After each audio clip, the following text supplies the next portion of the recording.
Lila Parker was a quiet girl who loved soft colors, gentle songs, and stories about heroes who faced dragons. But Lila didn't think she could ever be a hero.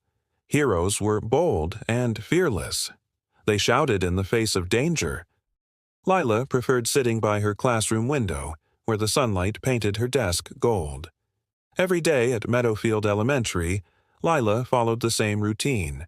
She walked to school with her backpack bouncing on her shoulders, greeted her teacher with a shy smile, and drew doodles on the corner of her notebooks when things got noisy. Life at school was peaceful, except for one thing. His name was Owen. Owen was new to the class. He was friendly and smart, but when he spoke, his words came out slowly, sometimes getting stuck in his throat. He had a stutter. At first, no one really noticed, but then a few kids began to tease him. They would giggle when he read aloud. They would whisper, "Spit it out, Owen," and copy his voice behind his back. Each time it happened, Owen's cheeks turned red and he lowered his head.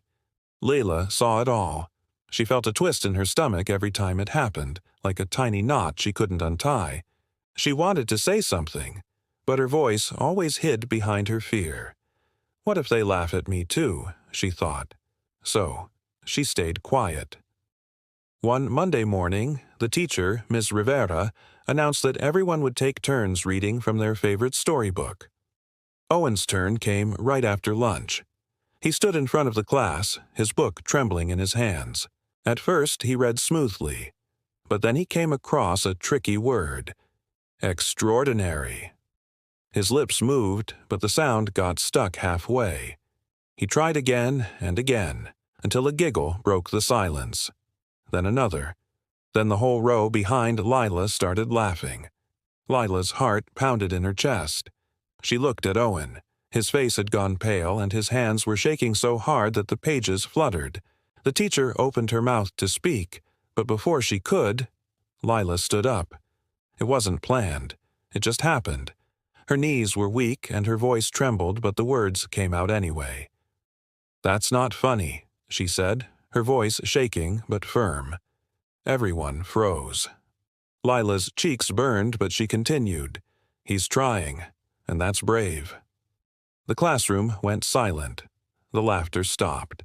Even the noisy ceiling fan seemed to pause. Owen blinked at her, surprised. Then he smiled, a small, shy smile that somehow felt bigger than any laugh in the room. Ms. Rivera nodded slowly. "Lila's right," she said softly. "Real courage is about trying, even when it's hard." No one said a word after that. When Owen finished reading, the class clapped. Really clapped. Not the fake kind, but the kind that fills a room like sunshine. After class, Owen walked up to Lila. Thank you," he said, his voice quiet but steady. Lila smiled. "You don't have to thank me. You were brave first."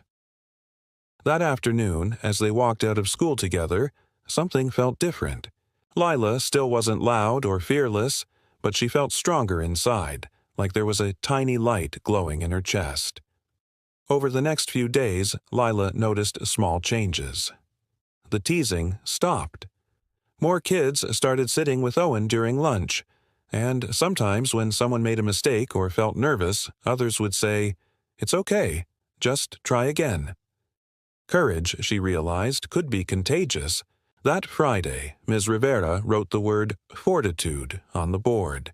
She turned to the class and asked, "Does anyone know what this means?" A few students guessed things like bravery or fighting dragons. Lila raised her hand, a small, steady hand. "It means being strong inside," she said. "Doing what's right even when you're scared." Ms. Rivera smiled. "Exactly, Lila. That's fortitude." Lila looked around the room.